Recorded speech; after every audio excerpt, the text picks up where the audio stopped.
Hello, good morning. Welcome to Glasgow Rangers Nation with me, your host, Owen James. It is Monday, the 9th of December. It is the day after a Rangers victory. And look, life's always much better after a Rangers victory. And life's always much better after a performance that actually makes you feel happy and actually makes you want to watch the team that you love. But look, Monday mornings, no one likes Mondays. Mondays are like the ugly child of the family, aren't they? You just kind of have to tolerate them, that they're there. They're like the sort of the smelly work colleague that you've got to kind of get on with, even though you can't actually stand them. But there we go. So it's Monday morning. Now, look, yesterday, lots of positives coming out of the game yesterday. Hamza Rigman, fantastic. Danilo, excellent. I thought as well, Leon Balogun, John Suter, absolutely brilliant. Hiefte did very well. James Tavernier played very well. Jack Butland with a fantastic save.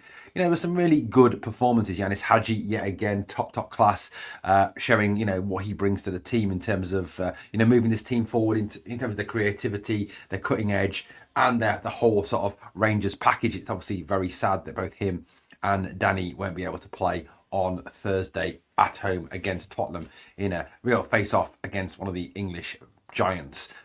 Yes, I know Spurs having a pretty shit season this season, and Big Ange is on the verge of getting his P45.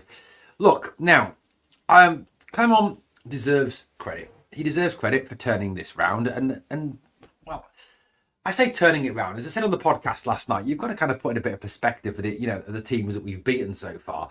The big test obviously comes this week with the two games against Spurs and, of course, Celtic. I think, forget the Spurs game for a minute. The big test comes on Sunday against Celtic. Win there, gives you a change of mentality. It gives you a change of direction. It really does send a signal. Lose there, this is all for nothing. But Clement does deserve some credit for the way he's changed the team, the way the team is perceived to be playing, his courage to go with Danny and with Hamza up front. Some really good ideas there from the boss. However, there's always a time, isn't there, when look, I've kind of given up on watching his post-match and his pre-matches because it's just the same stuff, time and time again. And managers can be fairly dull and fairly boring in what they say.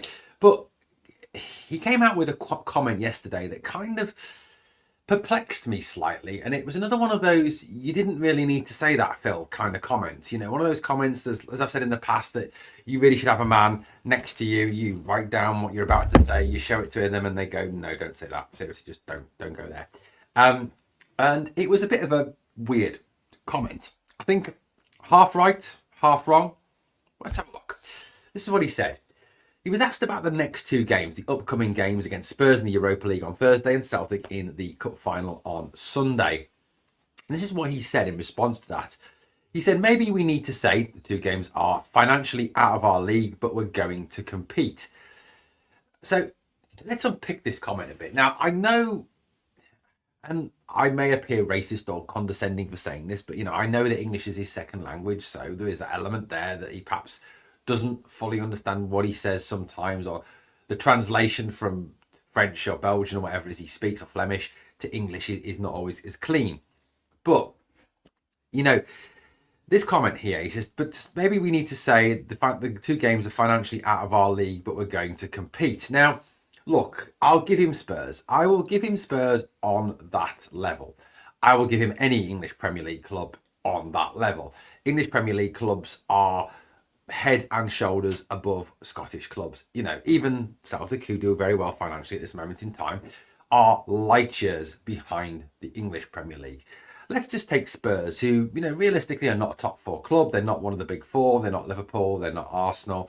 They're not Manchester City. They're not Chelsea. They're not one of those. They're not Manchester United to some degree as well. So Tottenham Hotspur had a turnover last season of £500 million. £500 million. Rangers was around about 87 to 98. I can't remember the exact figure, but their turnover was £1 billion. I mean, that is absolutely phenomenal. Their squad value, according to Transfer Market, is €788 million. €788 million. Rangers' current squad value is €80 million. So Spurs' squad are worth over €700 million more than Rangers' squad. Transfers wise, Rangers spent 16.86 million this summer on transfers. Spurs spent 148 5.85 million on transfers. So again, massively financially dwarfed in terms of that, including fees of 23.5 million for Oliver Skipp, 15 million for Emerson Royale. That was players out, actually. Sorry, that was players out. My fault, apologies. Players in. 64.3 for Dominic Solanke, 41.25 for Archie Gray, 29.3 for Wilson Odebert, 10 million for Lucas Bergvall. Massive fees for players. They've spent a fortune. So I would say, yes, you can have that one, Clement, that financially Spurs are out of our league. £500 million worth of turnover, a squad value of over 700 million, over £100 million spent on transfers this summer. So yes, they are financially out of our league. Given. Qualified. Got it. Right, okay, Celtic. Right, now, this is a bit of a sore one because we know that, domestically, and we know that in terms of money coming into the club, Celtic are financially ahead of us. We get that, okay, because they've had Champions League football, for the last few seasons. We haven't. They've done reasonably well in this season's Champions League, which is going to earn them quite a substantial amount of money, more than we're going to earn playing in the Europa League.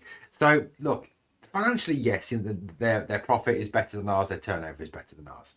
Their squad value is 133 million. So, yes, about 50 million more than ours. Given on that one. But, look, for a Rangers manager to come out and say that financially they're out of our league, in reference to Celtic,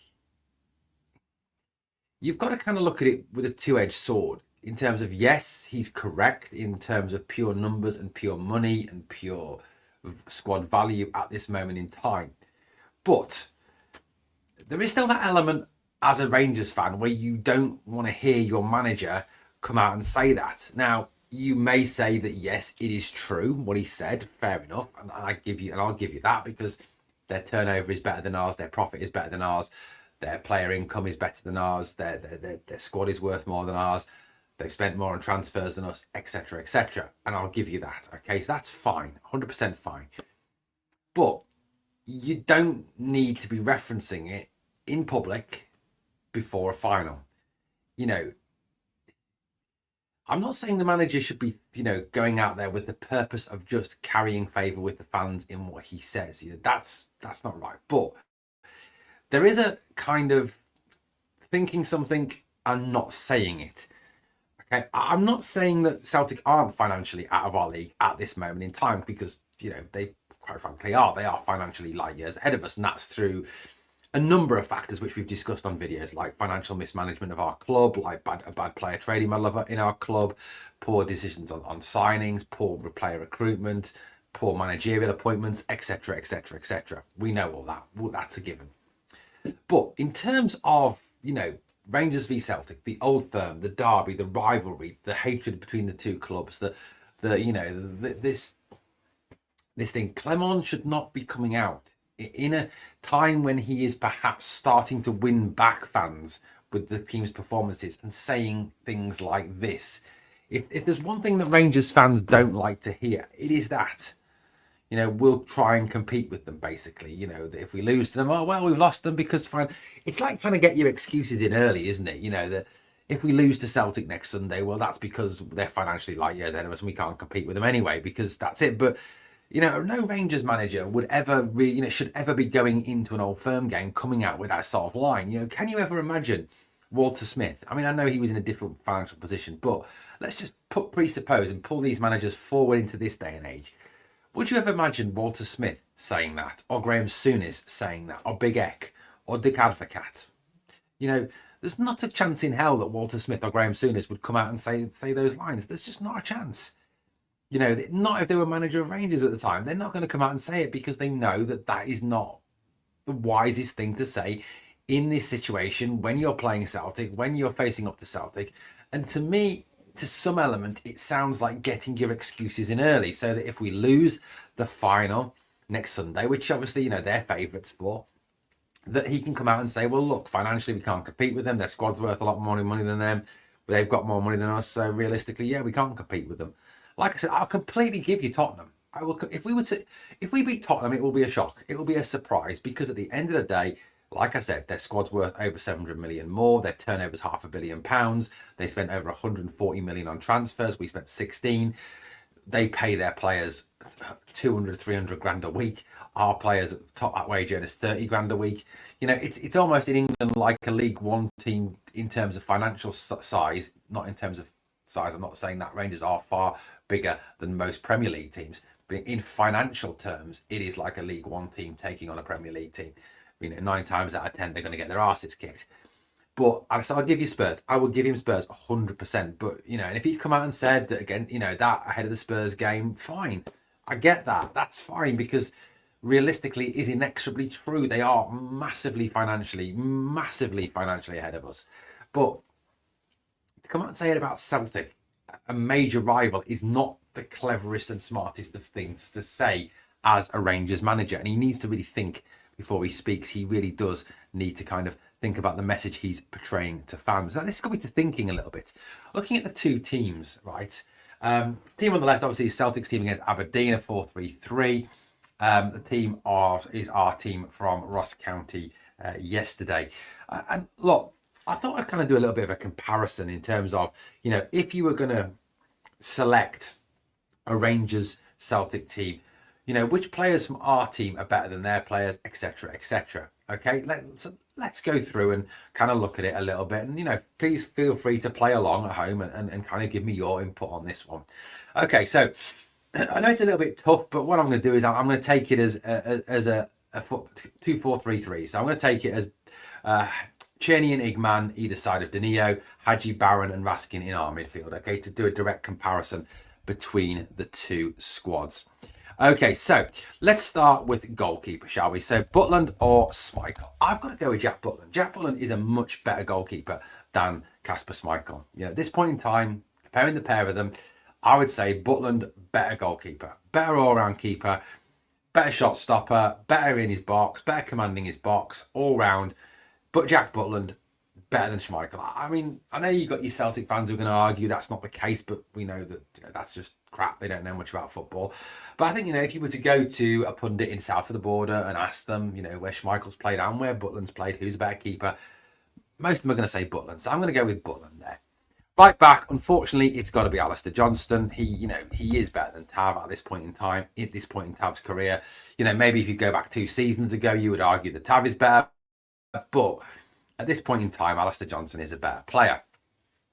The 2 central defenders, I would say, if you were picking the 2 best central defenders out of those 4 central defenders there, you're going to go with John Souttar as one of them and Cameron Carter-Vickers as the other one. I mean, like I said, I do hate Carter-Vickers, but, you know, you've got to admit he is a decent defender. Left back wise, I'm going to go with Hjefte. I like Hjefte better than Taylor. I like him better than Valle. I think he's better than both of them. I think he'll have a better career than both of them. I think he'll go on to bigger things than both of them. I think he'll play in the Premier League, whereas I think the other 2 won't. So for me, Hjefte wins that one. So far, we've actually got more Rangers players than Celtic players. Midfield wise, look, midfield is difficult, you know, difficult. Hadji, Barron and Raskin against Bernardo, McGregor and Hatate. Okay, so out of those players, I am going to say that I would take, if I was picking 3 midfielders out of those 3, I would have to take, and again, it is going to be maybe perhaps more Celtic dominated in this one because of the fact that they are slightly better than us in this aspect. So I'm going to go with my best 3 here being Hatate, Raskin and McGregor. Okay. So actually I'm going to change that. I reckon I rate Hadji higher than McGregor. I'm going to go with Hadji over McGregor. Okay. For me, Hadji over McGregor. Definitely. Okay. Kuhn, yes. You know, Kuhn consistently is better than Cheney. It's a given. Okay. Kyogo versus Danilo. Unfortunately, you do have to go with Kyogo at this moment in time. Danilo hasn't proven himself yet. I do think by the end of this season, you may be looking at Danilo being better than Kyogo. And Hamza's the left-sided player over Maida. I'm going to take Hamza over Maida.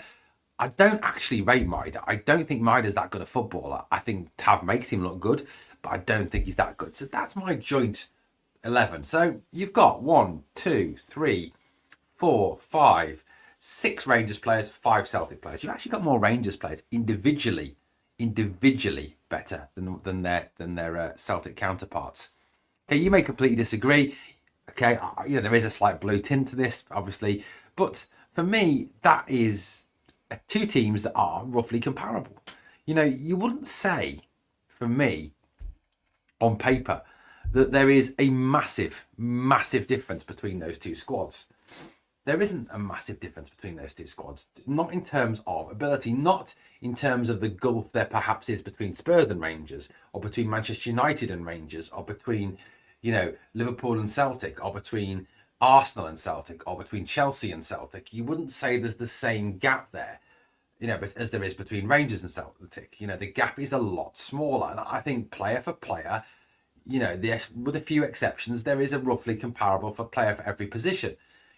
On their game, on their day, when they're playing at their very best, I would say Danilo and Kyogo roughly equal. Tierney and Kuhn roughly equal. Hamza better than Maida.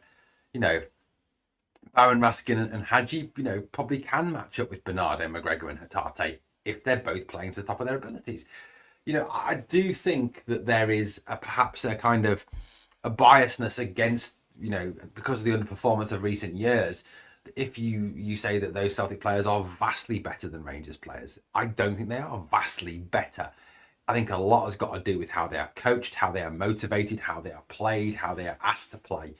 And as much as it pains me to say it, Brendan Rodgers is a very good coach. Yeah, whatever you think of him as a manager, as a coach, he is a very, very good coach. I mean, I've just finished reading Stephen Gerrard's autobiography. Stephen Gerrard speaks exceptionally highly of Brendan Rodgers as a coach. Jamie Carragher speaks very highly of him as a coach. Luis Suarez does. I think there's a lot of people that rate Rodgers as a coach. I think as much as I don't like the bloke, as a coach, he is a very good coach. And that's the difference between, these players, Hatate, for example, Kyogo, for example, Carl Vickers, for example, Johnston, etc. The way they've been coached by Big Ange, who has done well in Scotland. Yes, he's doing really shit in England, but he's done well in Scotland. He's done well in Japan, etc., in Australia. And by Brendan Rodgers, brings out the better of them. Whereas Rangers players have perhaps suffered from the fact that Michael Beale was genuinely a dreadful coach, and that Philippe Clement at the moment, he's not looking too good. It may change over coming weeks, over coming months. By the end of the season, we don't know, but when you've got a top quality coach coaching you, someone who puts you in the right position to play your best football and motivates you and puts players around you playing in the right position, playing in the right way, with a formation and a set of tactics and a style that suits the way you want to play and the way you can play, you will perform better. That's just what it is. Whereas I think in recent times, Rangers players have been played out of position, they've been poorly coached, they've been poorly organised, their shape, their tactics have been wrong, something you perhaps can't accuse them of. So, that's where we're at. That's where we're at. And like I said, the comments that Clement made, I think, are foolish. Okay, I'm not going to come out and, slag him off and destroy him for them. But what I'm saying is they are foolish comments to be making in the run-up to an Old Firm game. And it does sound a little like getting your excuses in early, which is not a very clever thing to do for a Rangers manager pre-Celtic. Right, guys, we will continue to build up, obviously, on the channel towards the Tottenham game on Thursday, and then obviously the big game on Sunday against Celtic. Two massive games in what is a massive week for Rangers. Hopefully, time to build on the good performances of late. Well, guys, thank you for watching Glasgow Rangers Nation. As always, on the way out, please sub, help the channel to keep on growing. Smash that like, comment, share, do all that fabulous stuff. Thank you for watching. We are the people.